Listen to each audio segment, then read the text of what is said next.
hogar, nuestros padres, y por eso hoy vamos a orar pidiéndole al Señor que con su mano nos permita hoy y siempre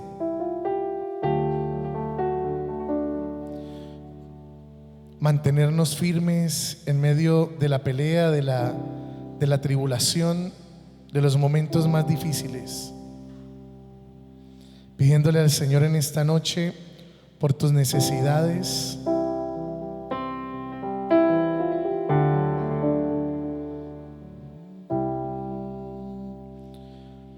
y que nos mantenga el Señor las manos siempre en alto, que nos mantenga el Señor las manos robustecidas para los momentos difíciles. Si estás pasando un momento de tribulación, si estás pasando un momento de división en tu familia,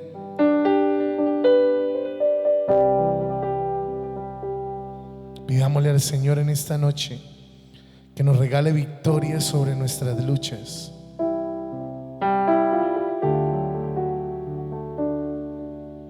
Hay una mano que conmigo está cuando no tengo fuerzas, y sin pensarlo me ha de levantar cuando llegan las pruebas. Hay una mano que ayuda a Moisés. Hay una mano que ayudó a Moisés y el mar lo dividió en dos. Y es la misma que hoy me acompaña, es la mano de Dios. Hay una mano que conmigo está, hay una mano que conmigo está cuando no tengo fuerza, y sin embargo me ha de levantar cuando llegan las pruebas. Hay una mano que ayuda a Moisés. Hay una mano que ayudó a Moisés y el mar lo dividió en dos. Y es la misma que hoy me acompaña.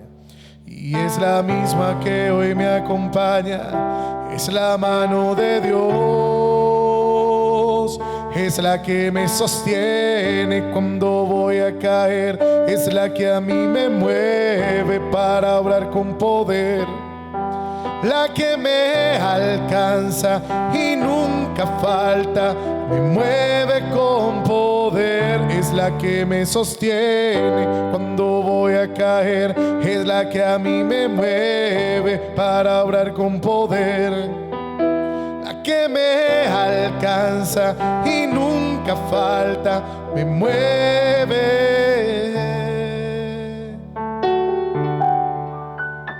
La mano de Dios.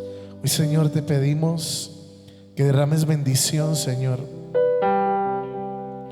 que derrames bendición sobre todos los hogares que hoy piden tu presencia y tu amor en medio de sus hijos, de sus abuelos, de sus padres, de su hogar.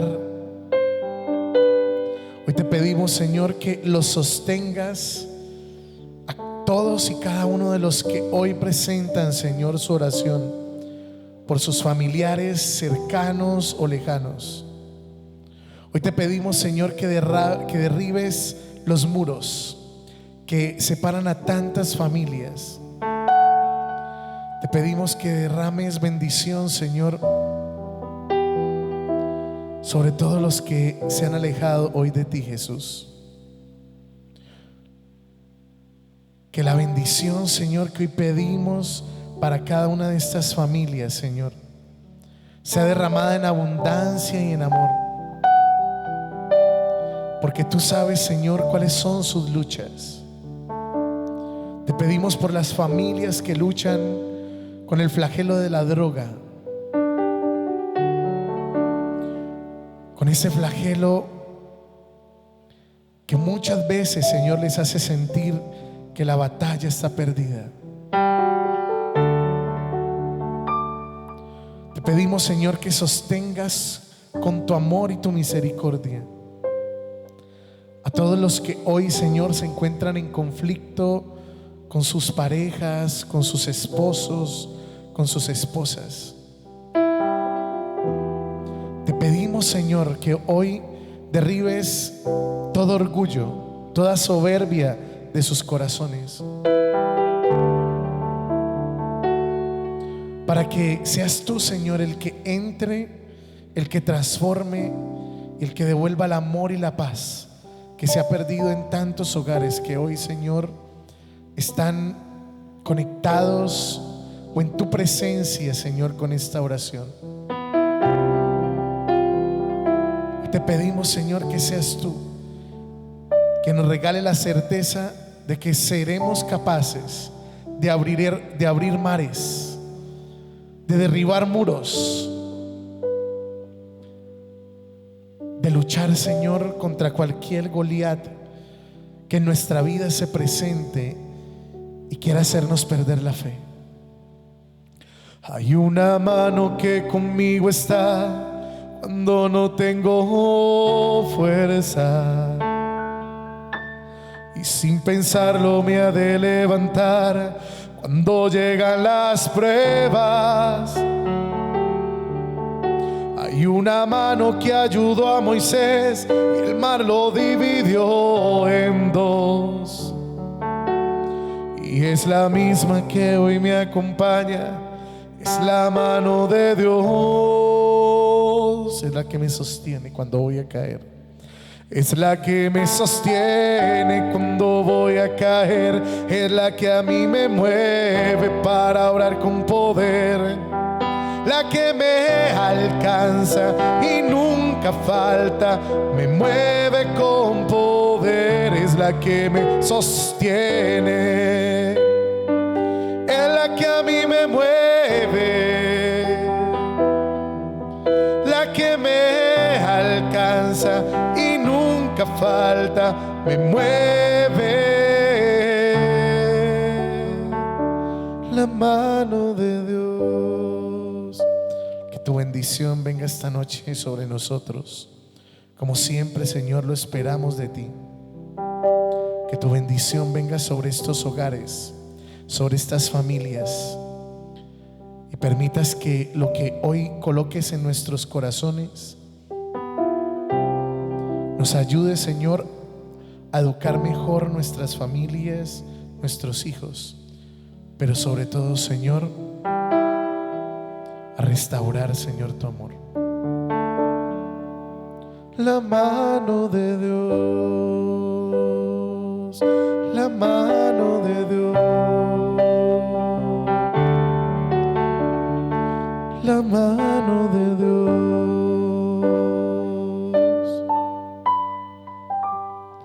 Gloria al Padre y al Hijo y al Espíritu Santo.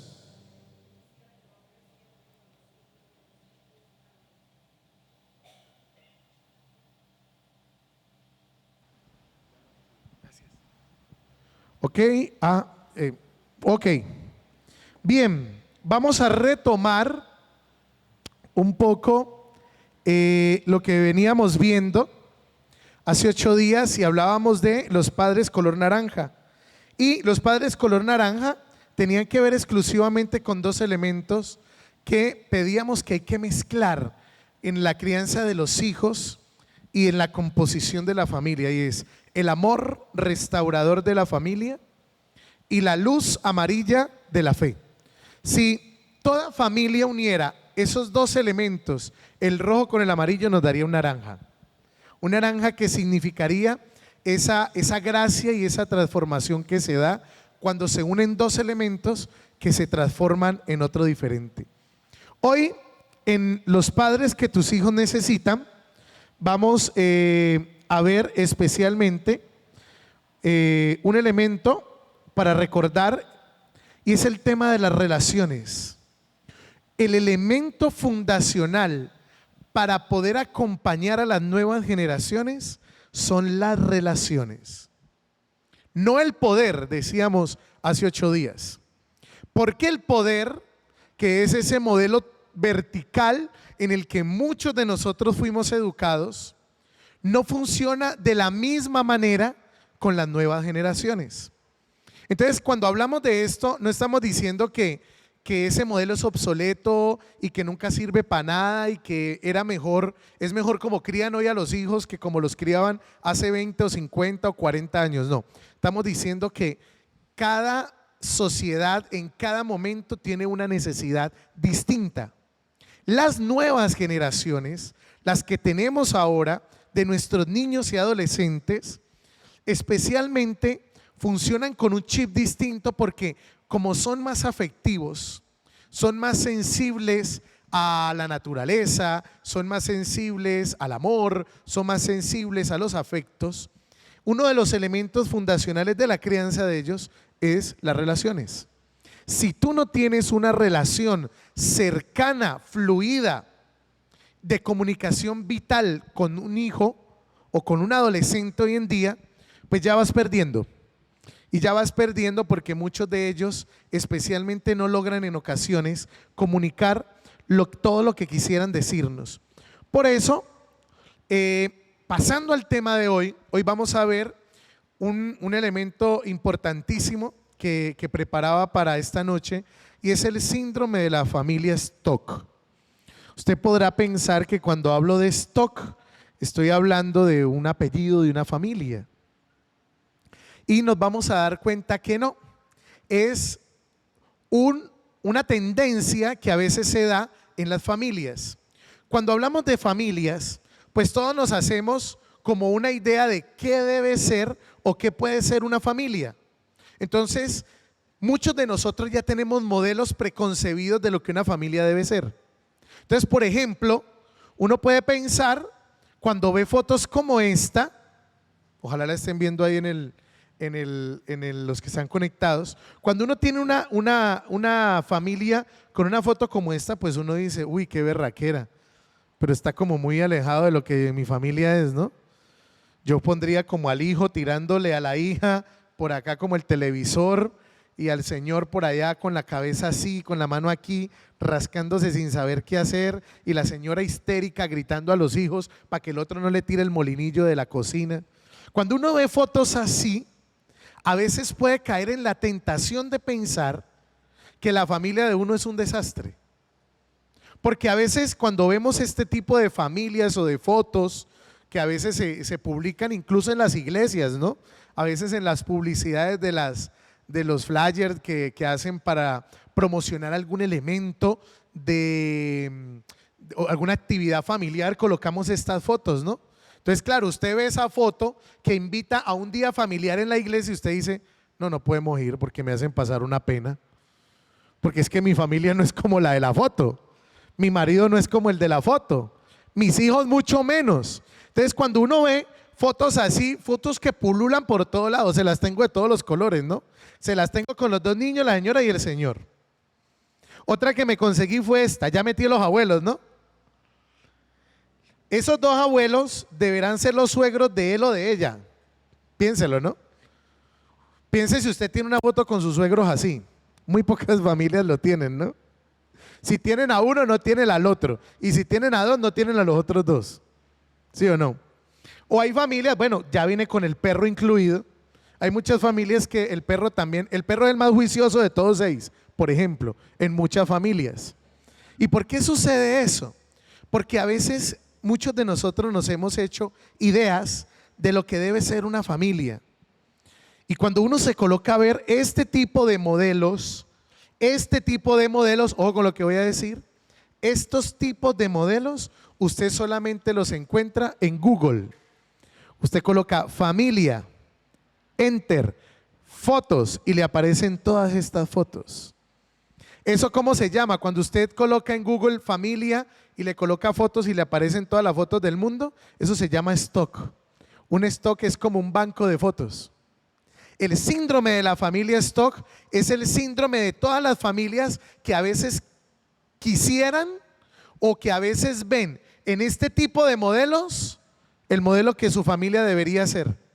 Y cuando va a ver su familia y se da cuenta que no es como la que aparece en las fotos, pues se frustra. Y se frustra porque dice, es que mi familia no es así. Mi familia tiene muchos elementos que desafortunadamente no me ayudan en ocasiones a que mi familia alcance ese nivel de armonía que hay en esas fotos. Lo más probable es que cada uno de los personajes que aparecen en cada una de estas fotos les pagaron para la foto. Lo más probable es que ninguno de estos son familiares. Porque miren que hasta bonitos son. Ahí no hay un gordito como uno, por ejemplo, ni por el berraco. Vea. Bueno, el abuelo no más, pero vea, todos los esposos son hasta bonitos. Todas las chicas son bonitas, están bien peinadas. Y los niños pues salieron, miren, ni se parecen a los papás. Entonces cuando uno se coloca a ver estas fotos se da cuenta que esto solamente pasa en la ficción. Este tipo de síndrome se da en muchas familias cuando uno muchas veces siente que su familia nunca va a alcanzar el promedio de lo que debería ser para el mundo una familia. Entonces, ¿uno con qué realidad se encuentra? Se encuentra con la realidad de que la familia stock no es una familia real. En el fondo es la imagen de un banco de fotos. Pero a veces uno se angustia, se desespera porque el hijo de uno le saca canas, porque uno tiene una nieta que no lo deja uno ni dormir, porque uno tiene un perro que no se porta bien, porque uno tiene unos hijos que no sabe qué hacer con ellos, porque a veces uno no sabe qué hacer con el matrimonio. Entonces, lo segundo que nos muestra la realidad es que las imágenes ideales solamente nos dejan frustraciones. O sea, lo que queremos decir hoy con el síndrome de la familia stock es que no hay familias perfectas. Si usted quiere que su familia sea perfecta, va a morir en el intento, porque esas son familias que no son reales. Las familias perfectas no existen, como la historia perfecta de familia tampoco existe. Existen hombres y mujeres que luchan todos los días por hacer de su familia la voluntad de Dios. Eso es distinto. La tercera realidad que nos encontramos es que muchas veces debemos entender que cada familia pues tiene una realidad diferente. Lo que para una familia es un problema, para otra no. Lo que para una familia el problema es la crianza de los hijos, para otra puede ser, por ejemplo, la relación de los hijos. No solamente la crianza, sino la relación de ellos, o el problema de fidelidad de su esposo, o un problema de drogas de un hijo, o un problema o una situación de homosexualidad de una hija o de un hijo que a veces no se sabe manejar. Hay papás que entran en crisis, por ejemplo, porque no saben cómo abordar el tema de la orientación de género de sus hijos, y eso se les convierte en un problema. Y claro, como no se ajusta lo que tiene en la cabeza con la foto que acabamos de ver, pues se vuelven locos. Entonces la realidad es que las familias stock solamente aparecen en Google, no más. Ahora, ¿cuál es la verdadera foto? Porque si esta es la realidad que nos desvela las fotos que vimos anteriormente, ¿cuál es la verdadera foto? Pues que la familia es conflictiva. ¿Y es conflictiva por qué? Porque los seres humanos somos conflictivos. Porque miren, ¿usted sabe qué es lo primero que surge entre dos seres humanos? Conflicto, pelea. Donde hay dos seres humanos, tarde que temprano hay una discusión. Entonces, si partimos de ese hecho de que nuestra naturaleza de por sí es egoísta, tenemos que saber que pues las familias son conflictivas por naturaleza, y el conflicto hace parte de la dinámica de la familia. Ahora, conflicto, cuando hablo de conflicto, estamos hablando de personas que son diferentes y muchas veces jalan para el lado que les conviene. No estamos hablando necesariamente que se tiren el televisor, ¿sí me entiende? Lo segundo, que es difícil ser papá y mamá. Hay una cosa que es importantísimo de saber, y es que no es fácil educar a un hijo y no es fácil educar a una hija. Es muy difícil hoy en día lograr educar a nuestros hijos como quisiéramos. Esa es la realidad, esa es la verdadera foto. Y lo tercero es que no existe un modelo único de familia. Lo que le sirvió a unas familias no necesariamente le tiene que servir a otras, o no necesariamente lo que sirvió antes tiene que servir ahora. Ahora, para demostrar esto, vamos a la Biblia. ¿Listo? Ahí les van a mostrar ahora la diapositiva. En la diapositiva yo le sugiero que usted tome la fotico de los textos bíblicos, para que no me diga mentiroso y verá que ahí en la Biblia aparece eso. Ustedes van a ver que la mayoría de textos que hay ahí son del Génesis. De todos los libros de la Biblia, mi libro favorito es el Génesis, porque eso es mejor que ver MasterChef, el Factor X, Enfermeras y otra novela, y La Rosa de Guadalupe juntos.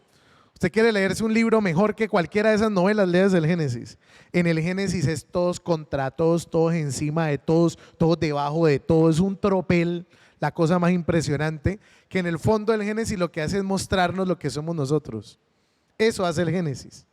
Y en el Génesis y en la Biblia encontramos muchos, ¿no? Muchos casos de ¿qué? De familias que no son stock, es decir, de familias reales.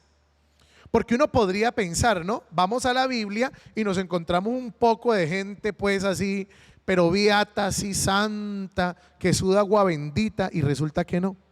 En la Biblia nos encontramos con un sinnúmero de momentos, de familias y de historias que de santas no tienen nada. Y ahí es donde nos damos cuenta que hasta la Biblia nos da un elemento fundamental en nuestra visión de nuestra propia familia, y es que no hay familias perfectas. Por ejemplo, Noé. En el capítulo 9 del Génesis, Noé planta una viña.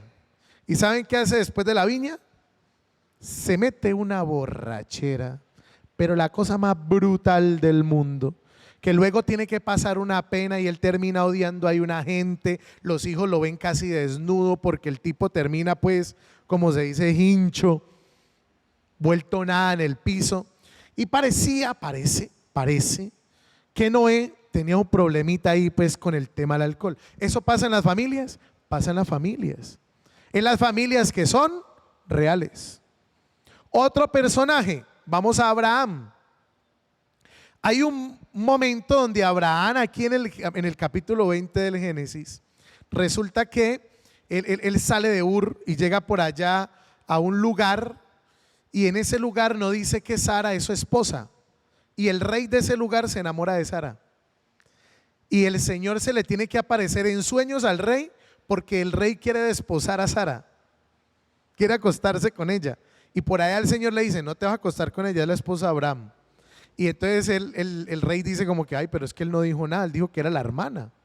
Pues por eso fue que la volteé a mirar. O sea, en pocas palabras, Abraham parece que le sirvió en bandeja de plata por miedo, parece ser, porque dice la palabra que tenía algo de temor. Le sirvió en bandeja de plata a su esposa, al rey. Y uno mira eso y uno se queda como, ve, eso normal no es. Seguimos con familias reales que hay en la Biblia que no son tan santas. Empezando porque recordemos que Abraham termina acostándose y teniendo un hijo con Agar, la esclava, ¿no? O sea, de alguna manera le es infiel a su esposa, ¿no? Y termina teniendo a Ismael. Entonces ahí nos damos cuenta que Abraham, así santo, siempre así como muy santo, pues también tenía sus realidades propias de un ser humano. Tercero, Rebeca. Con Rebeca también pasa lo mismo. ¿Qué pasa por allá con Rebeca? Pues Rebeca termina complotando, haciendo ahí una estratagema súper rara con Jacob por acá, para quitarle la primogenitura a Esaú, que era su hermano. O sea, era Esaú y Jacob. Y resulta que Jacob quiere la primogenitura, y su mamá lo que hace es que termina ahí enredando al pobre Isaac, que ya estaba ciego y viejo y ya estaba a punto de morirse, y termina ahí complotando para hacer una estratagema y engañar a Isaac y robársele la primogenitura al hermano. Entonces, cuando empezamos a ver estas familias bíblicas, uno dice: bueno, y padre, y si eso es en la Biblia, imagínense por acá en la calle. Sí, es que es así. Por eso traje a colación estas historias, porque quiero que nos demos cuenta que el Señor a través de estas historias en la Biblia lo que nos quería mostrar es que pues no hay familias perfectas y que esa imagen que a veces tenemos lo único que hace es frustrarnos porque es difícil alcanzarlo.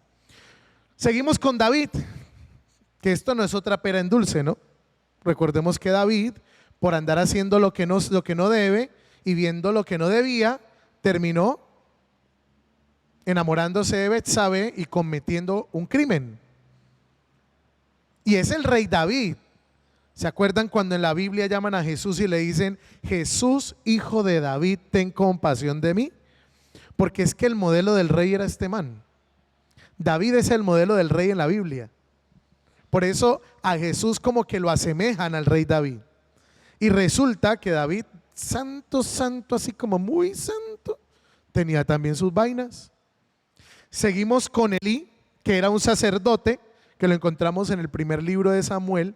Era un sacerdote que tenía 2 hijos, pero esos 2 hijos hacían hasta para vender. Usted busca aquí y verá que la Biblia dice, tenía 2 hijos y eran malos, pero malos, así como cuando uno es muy malo, así. Esos eran los hijos del sacerdote Elí. Y por último, pues terminamos con un personaje muy famoso de la Biblia, que es Caín, por ejemplo, que termina matando a su hermano. Entonces, todas estas historias bíblicas lo que hacen es mostrarnos ¿qué cosa? Que la Biblia nos quiere transmitir a través de estas familias reales, de estos personajes reales, que las luchas que tú tienes en tu casa, con tu familia, también son normales, hacen parte de la vida. Ahora, hay 4 elementos que tenemos que pensar y son estos. El modelo de familia perfecta podríamos decir que es profundamente mundano. Les voy a explicar esto. Cuando hablamos de que el modelo de familia perfecta es profundamente mundano, ¿a qué se refiere? A que esto es un concepto, este modelo de perfección es muy soberbio, muy orgulloso. Es como que tú dices, yo puedo hacer que mi familia sea perfecta. Y como que tú lo tratas de hacer y le metes voluntad y crees que lo único que necesitas es que tú hagas todo bien para que tu familia sea perfecta. Y hoy nos encontramos con que hay mujeres que han sido muy buenas y sus parejas le han sido infieles. O muchos hombres que han sido muy buenos y sus parejas son infieles. O personas que se han casado, se han querido mucho, un día se prometieron cielo y tierra y al otro día comieron tierra. Así de sencillo. Entonces, ¿qué nos damos cuenta? Que cuando pensamos y queremos que nuestra vida sea perfecta por nuestros propios medios, eso es muy mundano, porque en el fondo no estamos contando con Dios. Y cuando uno no mete a Dios en la ecuación, cuando solamente es uno el que lo mete, pues pueden pasar muchas cosas buenas, pero también muchas cosas malas. Segundo, Dios tuvo un plan para cada una de estas familias. Estas familias que acabamos de ver, a pesar de lo que acabamos de nombrar de sus vidas que no eran tan santas, el Señor nos muestra alrededor después en sus vidas que en el fondo es que Dios tenía un plan para cada una de estas familias rotas. Si tú estás pasando un momento, una situación de tu vida en la que sientes que tu familia está profundamente rota, hoy quiero decirte que Dios quiere hacer algo a través de esa ruptura, de esas grietas, de esas luchas, de esos problemas. Dios quiere hacer algo. Entonces tenemos que dejar de verlo simplemente como algo nefasto o difícil que nos pasó, y lo que tenemos que dejar de hacer es preguntarle a Dios, ¿por qué a mi familia le pasa esto? Y más bien preguntarnos el para qué nos ha sucedido lo que nos ha sucedido. Hace un tiempo yo tengo una familia que es muy cercana, que yo los quiero mucho y ellos a mí. Y ellos son pues los 2 esposos y tienen 2 chicos, una chica y un chico. Y desafortunadamente por situaciones de la vida, pues él le fue infiel a ella. Y ellos son más católicos que el Papa, como para que se haga una idea, ¿no? Van a misa, rezan el rosario, pertenecen a un grupo de scouts, mejor dicho, es como la familia stock. Si yo conozco una familia stock en mi vida, son ellos 4. De esas familias que usted ve y usted dice, uy, qué familia tan bonita, es que mire, caminan y es como si levitaran, vea. Y resulta que les pasó eso. Y la familia se rompió. Entonces cuando ellos me pidieron acompañarlos en ese proceso de asimilar el shock de lo que había sucedido, yo le pregunté al chico, el chico de hoy tiene, póngale 21 años. Entonces yo le preguntaba a él, por ejemplo, bueno, ¿y tú qué piensas de lo que pasó? Con los 4 ahí conectados virtual, ¿no? Que estábamos casi que en pandemia todavía. Y él me decía, padre, mire, padrino, porque yo soy el padrino de confirmación. Me decía, padrino, mire, yo lo único que me pregunto es por qué esto nos tenía que pasar a nosotros. Y entonces el pelado decía, un pelado de 21 años, ¿no? Decía, es que nosotros siempre hemos sido como tan buenos, como que mi papá era el modelo a seguir y mi mamá pues casi que inmaculada. Mi hermana, yo no quiero a mi hermana, pero mi hermana bien, me decía, recochando a la hermana, pero yo siento que nuestra familia era perfecta, padrino. Y yo no sé en qué momento pasó esto, ¿por qué nos tenía que pasar esto? Esa era la pregunta que él se hacía. Entonces yo le pregunté, cuando me dijo ¿por qué nos tenía que pasar esto? Yo le devolví la pregunta y le dije, ¿y por qué no? ¿Es que tienen corona o qué? ¿Se creen de mejor familia? ¿Vienen bajados del seno de Abraham o qué? ¿Cómo es la cosa? ¿Por qué no les puede pasar algo malo? No, porque pues uno nunca se imaginó que nos pudiera. Ven, a eso nos referimos con esto. Dios tiene un plan para cada familia rota y eso es importante que no lo olvidemos. Ahora, Dios está escribiendo una historia, pero ojo, eso es un proceso, no un momento. O sea, no es que de un día para otro lo que está mal en tu familia se va a arreglar, no. Todo es un proceso, desde la relación de familia hasta la crianza de los hijos, hasta ver cómo lidiamos con la suegra, hasta ver qué hacemos con el cuñado. Todo eso tiene que ver con el proceso. La historia se construye con procesos, pero eso no es con un momento preciso, o sea, de un día para otro que vas a lograr eso. Y por último, lo que acabamos de ver de las historias bíblicas es que Dios está interesado en utilizar a la gente quebrantada para dar esperanza. Y eso es importante que lo sepamos. Toda tribulación que tú estés viviendo tiene un propósito para tu vida y para la vida de otros, porque así actúa Dios, por medio de otros. Y por eso llegamos a 3 verdades importantes. La primera verdad a la que llegamos hoy en la familia Stock es que como nos estamos rompiendo ese estereotipo de la familia perfecta, nos damos cuenta de una cosa, y es que la historia de tu familia tiene un propósito. O sea, hay una cosa que a veces le llaman cadenas intergeneracionales, ¿no? Que son como esos pecados que se ven de generación en generación en la familia. Entonces usted ve que, por ejemplo, las tías todas son solteronas. Y entonces los sobrinos de la única que tiene hijos también son solterones. Usted ve que son como 5 hermanas y las 5 quedaron solteras. No se fueron para el convento porque mi Dios es muy grande. Y eso no es bueno ni es malo. Quedarse soltero en la vida, eso no es bueno ni es malo. Es una decisión de vida por muchas circunstancias. A veces circunstancias que te llevan a vivir así cuando no querías. Pero el punto ¿cuál es? Hay pecados y situaciones que se plantean a lo largo de nuestra historia familiar y que por no conocerlos y reconocerlos, los terminamos repitiendo una y otra vez y otra vez. Entonces, hay una cosa en esta primera verdad, y es que en el primer amor hay que entender que el Señor quiere restaurar el significado del amor desde la concepción de tu familia, es decir, desde la historia antigua de tu familia.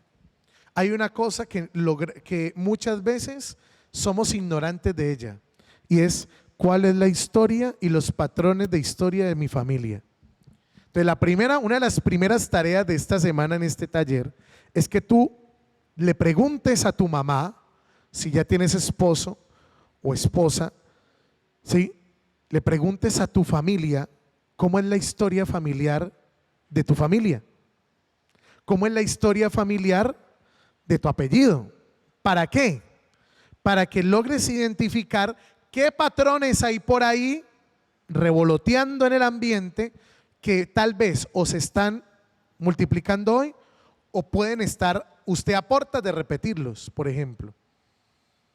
Segundo, hay que concentrarse, ojo, esto es un tema de enfoque, hay que concentrarse no en la foto que mostramos al principio, ¿no? Hay que concentrarse no en la foto, sino en la historia que Dios quiere hacer con nosotros. Hay gente que dice, la meta es llegar a ser como los de la foto. No, eso es equivocado. Los de la foto no son reales. Por eso es que el enfoque no va a la foto, el enfoque va a lo que Dios quiere hacer en tu familia.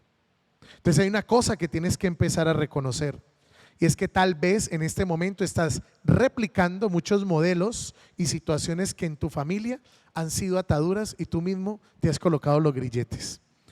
Tercero, el trabajo de restauración implica primero gracia, ojo, primero gracia y sobre todo mucho trabajo personal y espiritual. A veces uno tiene problemas en la familia y lo único que hace es rezar. Entonces pasa, como creo que lo dije hace 8 días, hay un pasaje en la Biblia donde Moisés va y le clama a Dios. Y cuando le clama a Dios, Dios le dice como que, pero yo ya les dije que salieran y que abrieras el mar y que se fueran para la tierra prometida. Entonces Dios le dice a Moisés como que, ¿para qué me siguen clamando si ya les dije qué hacer? Y eso nos pasa muchas veces, ¿no? Rezamos mucho y hacemos poco. Le pedimos mucho a Dios su gracia, pero no colocamos nuestro esfuerzo personal para que esa gracia brote, para que esa gracia fluya, para que esa gracia actúe. Que eso no es pedirle a Dios que me tire los limones, hay que hacer la limonada. Entonces, en la vida espiritual es un trabajo mancomunado. Y la mayoría de la gente, pues, ¿qué es más fácil? ¿Cambiar o rezar? Les pregunto a los que están aquí. ¿Es más fácil rezar o cambiar? Rezar es más fácil.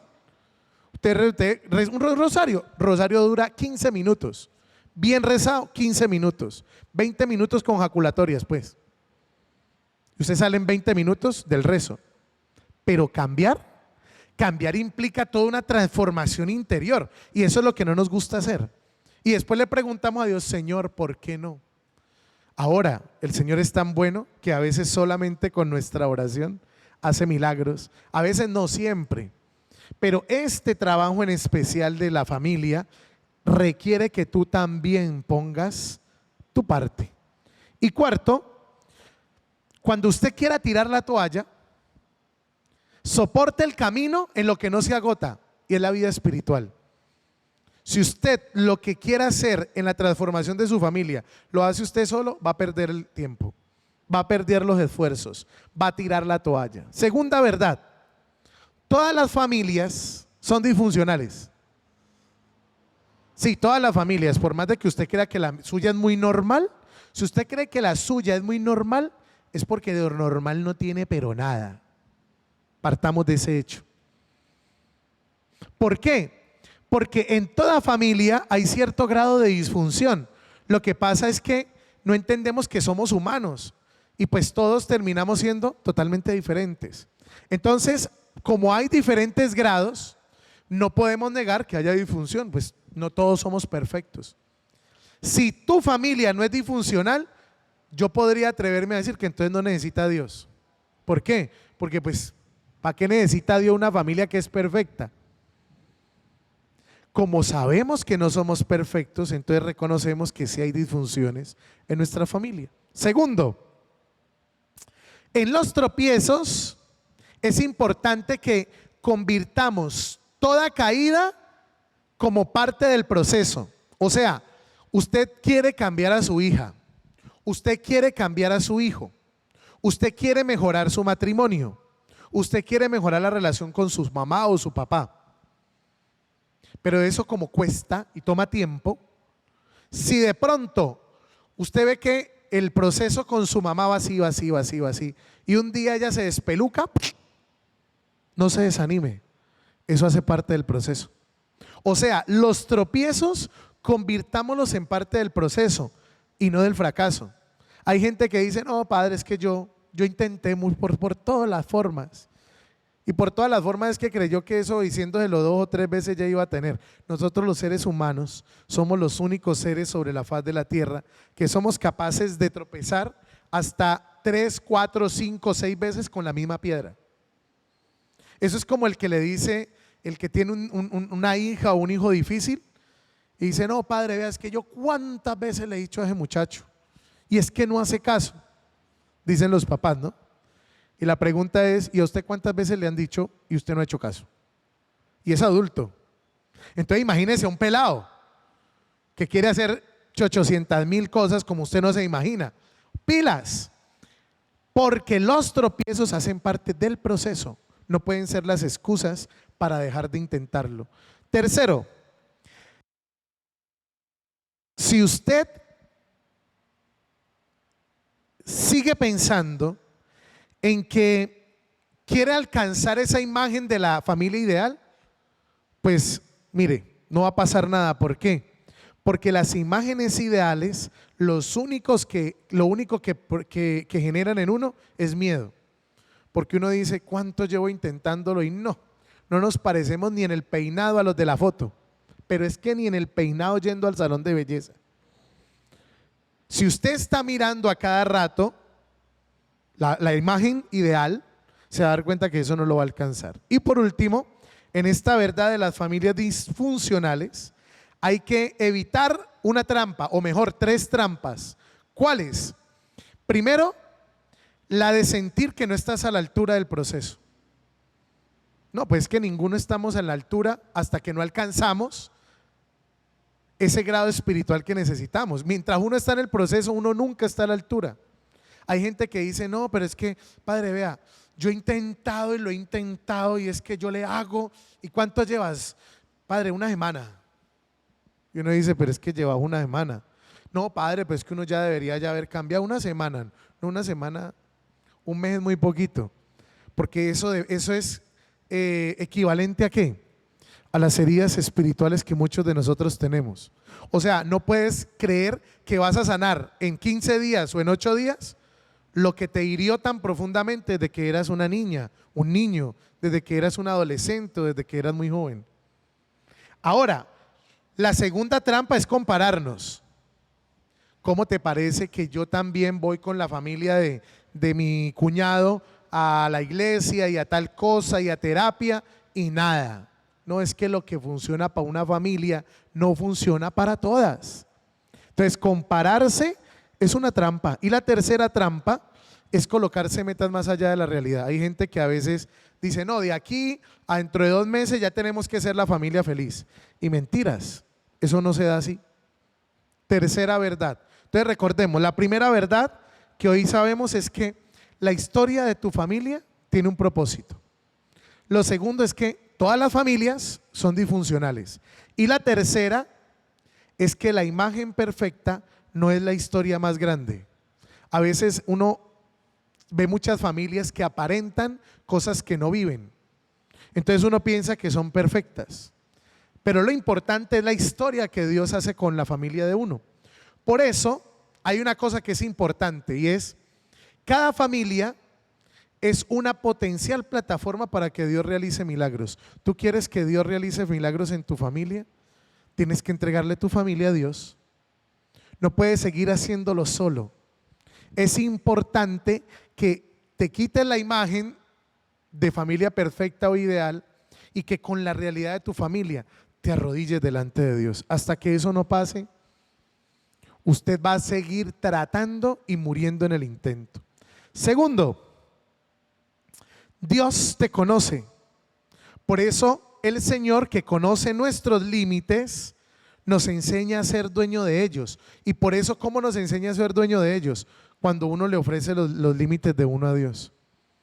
Hay gente que tiene limitaciones, que hay cosas que le cuestan y lo único que hace es pelear con ellas, pero no las trabaja a nivel espiritual y mucho menos se las ofrece a Dios. Y eso es el problema de nuestras luchas perdidas, que nunca se las ofrecemos al Señor. Queremos que nos resuelva solamente, pero no nos rendimos delante de Dios. Lo tercero es que el rol que tú tienes en tu familia es que tienes que descubrir que tú eres el reflejo de Dios en ella. Uno siempre quiere que sean los demás los que cambien, ¿no? Uno siempre que uno a veces quiere que el novio de uno cambie, que la novia de uno cambie, que cambie mi mamá, que cambie Pepito, que cambie Sutano, que cambie Perencejo. ¿Y usted para cuándo? No, para cuando ellos cambien, entonces nada va a cambiar. El rol mío en la transformación de mi familia empieza por ser el que genere el cambio necesario para que otros se animen a cambiar. Y no puedo hacer depender mi cambio de lo que otros hagan, porque entonces no vamos a hacer nada. Y por último, la imagen perfecta nos enseña que hay que resetear, es decir, hay que transformar el dolor de tu propia historia entregándoselo a Dios para que Él obre en ti. O sea, hay que resetear el cassette. Y resetear el cassette es decirle al Señor: voy a dejar de caminar sin ti.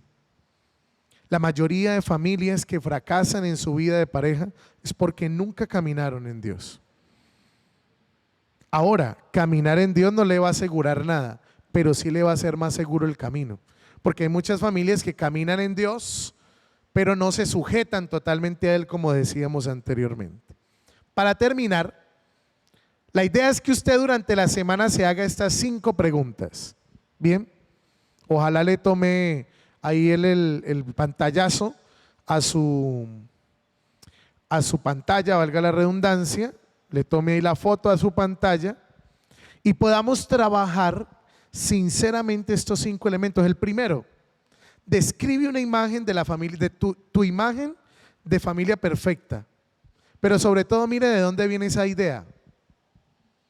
Por ejemplo, ¿por qué les pregunto esto? Hay familias que son nucleares, por ejemplo, papá, mamá y los 2 hijos. Resulta que la mujer fue sumisa a su esposo a pesar de todas las embarradas que el esposo le hizo, ¿no? Y resulta que su hija, cuando se casó, creció con esa imagen y terminó siendo sumisa, pero no feliz. No estoy diciendo que entonces se tiene que separar, no. Lo que estoy diciendo es que tal vez lo que dejó de hacer en su matrimonio fue ¿qué? Buscar las herramientas para poder sanar esa relación de matrimonio que tenía. Y en vez de ser sumisa o sumiso en lo que no funcionaba en su relación, lo que debía hacer es trabajar y buscar ayudas para poder sanar esto que en su familia ya se veía venir desde antes. Segundo, ¿cómo se relaciona tu familia con esa imagen? Hay gente que a veces tiene una imagen de su familia que, como cuando la vive no casa con la de su familia, entra en crisis, ¿no? Y entonces el día de mañana se separa y dice: pero es que vea, yo fracasé en mi matrimonio. Hay gente que dice eso, ¿no? Yo fracasé en mi matrimonio porque es que yo debía haber aguantado lo que mi mamá aguantó, lo que mi papá aguantó, o yo debía haber sido como fue mi mamá y mi papá. Y hay gente que vive frustrada por eso. Entonces es importante que también nos preguntemos si nuestra familia, qué tipo de relación tiene con esa imagen. Tercero, ¿pones presión sobre tu familia y sobre ti mismo para alcanzar esa imagen? Hay papás, sobre todo los papás, ¿no? A veces cuando uno trabaja con chicos en los colegios se da cuenta de eso. Hay papás que no aceptan que sus hijos no son tan buenos como ellos creían. Y salen con la máxima de todas las máximas, ¿no? Es que yo conozco a mi hijo. Yo sé quién es mi hija. Es que yo sé lo que he criado y lo que le he enseñado a mi hijo en la casa. Y volvemos otra vez a la discusión, ¿no? No, pues cuando usted está es una cosa. Mire a ver si su hijo es el mismo cuando usted no está. Entonces, ¿qué pasa? Muchos papás saben que sus hijos son la embarrada, pero le siguen tapando y lo siguen justificando. ¿Por qué? Porque en el fondo, como quieren que su familia sea perfecta, entonces es más fácil taparle el hueco al pelado, taparle la embarrada al pelado, que aceptar que hay cosas que como papá no está haciendo bien. Pilas. O a veces le exigimos a uno cuando confiesa a los chicos, ellos le dicen a uno: es que mi papá quiere que yo sea tan brillante como es mi papá.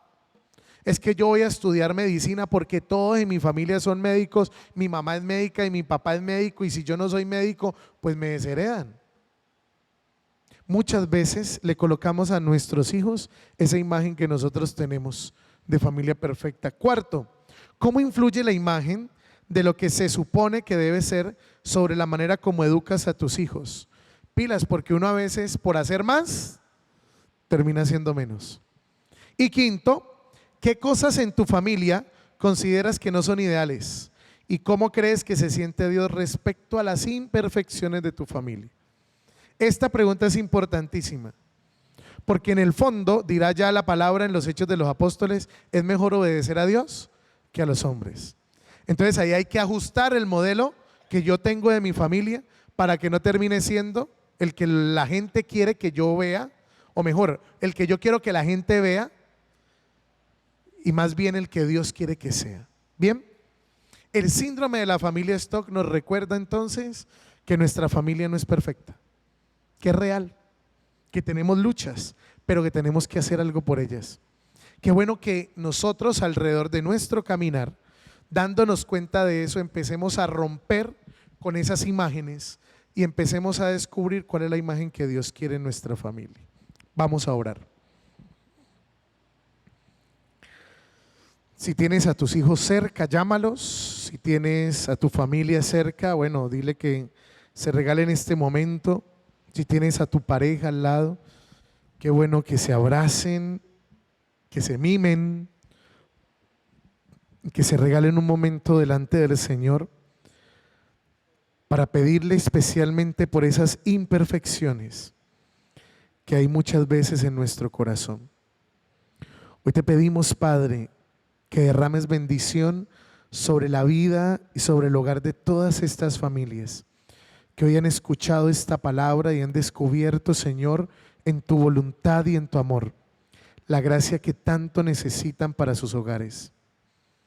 Te pedimos, Señor, que derrotes y rompas con las imágenes dañinas y duras que en muchas ocasiones tus hijos se han hecho y que han violentado, Señor, el amor, la bendición de sus hogares para tratar de cumplir con estereotipos, con modelos que en vez de hacernos crecer, nos han roto desde el principio y desde adentro.